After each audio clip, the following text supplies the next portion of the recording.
everyone. I'm Stephanie, I'm the CEO of Consumer Action Law Centre. So we are a consumer advocacy organisation.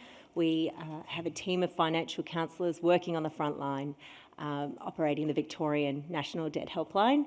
We also have a team of lawyers who are also providing legal advice to thousands of people each year. And we use all of that incredible frontline evidence to inform our campaigning and policy work. So let me start quickly with what a designated complaint actually is. And Australia has borrowed the idea from the UK's super complaints, which have been driving major consumer reforms over the past 2 decades. Everything from tackling scams to ending loyalty penalties and cracking down on junk insurance. So there's extraordinary potential for this as a new advocacy tool. After years of consultation, Australia finally passed equivalent laws in 2024 and now sit in the Competition and Consumer Act, focused squarely on consumer law. 3 organisations can use this power: Consumer Action Law Centre, Choice, and Rosie was supposed to be here, but she's unwell, unfortunately, and COSBOA, the Council of Small Business as well. And we can only use this power or make a complaint when the issue we're complaining about is systemic, significant, and something the ACCC can actually act on. So I want to take you through kind of how we thought about using the power and our journey. So choosing our first topic was a really deliberate process.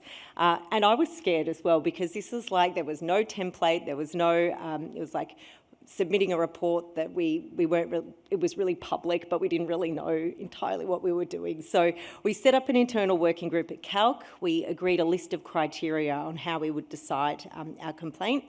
And first, as we always do, we looked at our frontline data and our frontline insights. We were asking ourselves, where can we make the biggest impact with this new tool? Where do we have deep evidence?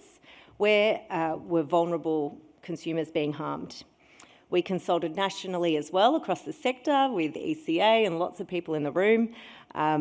We checked in with the ACCC as we refined our shortlist, and ultimately we landed on an issue that is deeply recognisably Calc, and that was unsolicited sales. Oh, and so here's a photo from when we just submitted the first designated complaint. There's a 1 because it's the first, and lots of people contributed, and that's really important, so I'll get to that.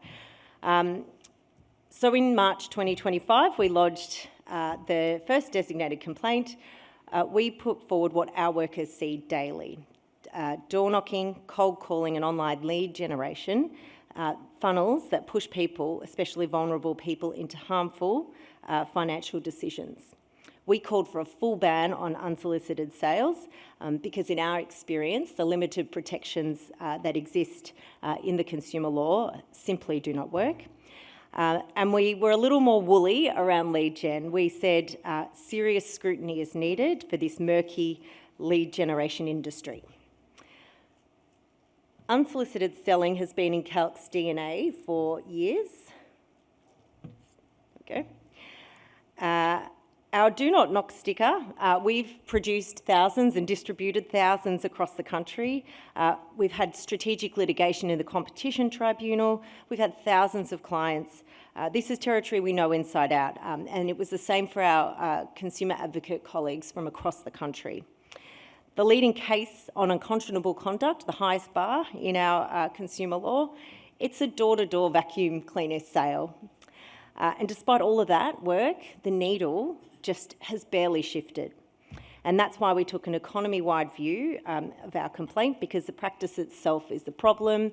The thing being flogged can change, but solar panels and new energy tech was the major focus of our complaint, and that's because that's where we see continually the most severe harm, high-pressure tactics leading people into north of $15,000 contracts, people didn't want or understand or realise that they were going to have to pay for, cooling off periods crossed out, dodgy products, poor installation and terrible financial and health outcomes. Our case studies evidencing our complaint came from across the country, as I said, including strikingly high proportions of people in regional areas and people living with mental ill health, much more than across Calc's more generalist practice. We also commissioned our friends at Consumer Policy Research Centre to build prevalence data for us to show that these are not one-off horror stories, they're systemic. As we became immersed in drafting our complaint, we realised lead generation was inseparable from the problem. On our front lines, we hear about sellers using leads, likely purchased, to manufacture the appearance of consent, sidestepping the few protections that do exist in the Australian consumer law and simply don't work in our view.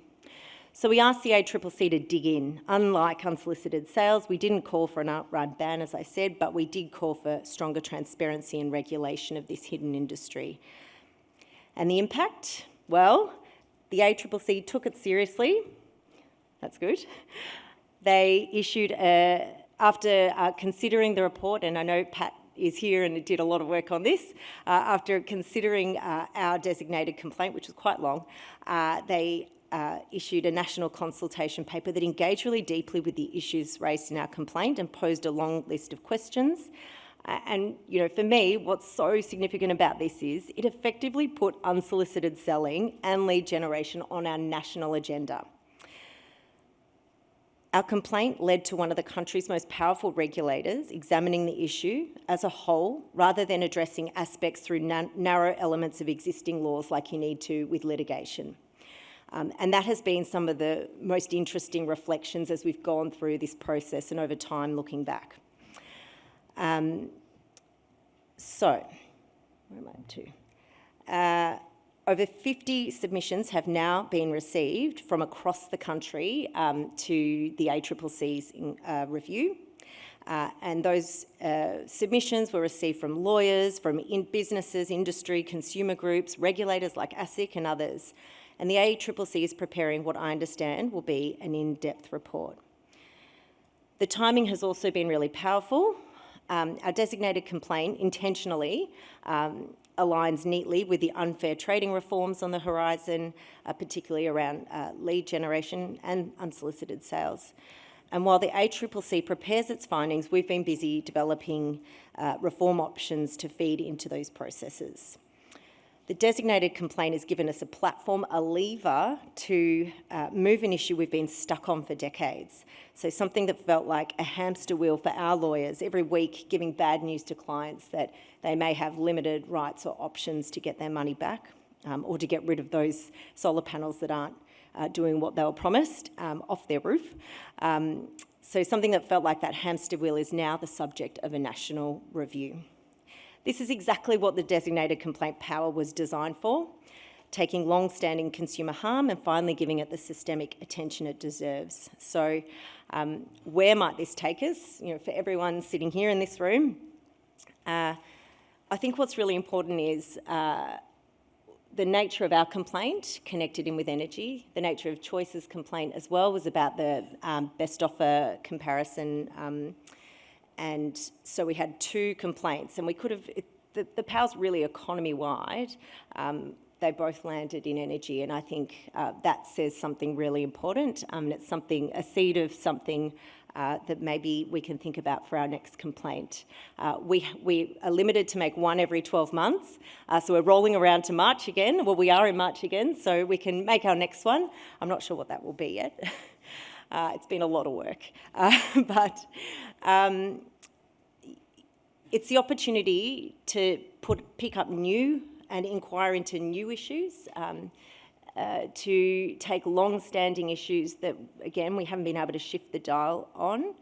And while we really wanted to dig into a national review and let the ACCC be really expansive and dig into the issues that we were putting before them in a holistic way, that was right, we felt, for these issues.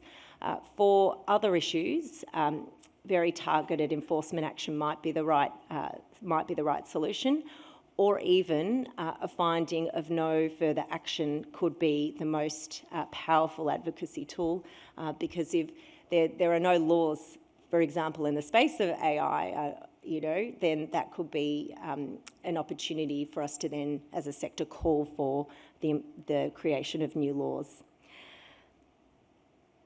I'll leave it there, but what I do want to leave with everyone is, this is something brand new that we haven't had before. It's an incredible power. Please give me your ideas for our next one. Things that are deeply harming certain cohorts or communities, things that are affecting everyone widely. We have a pretty broad power here, a pretty incredible opportunity to put something on the national stage. I think we can spark some pretty incredible reform.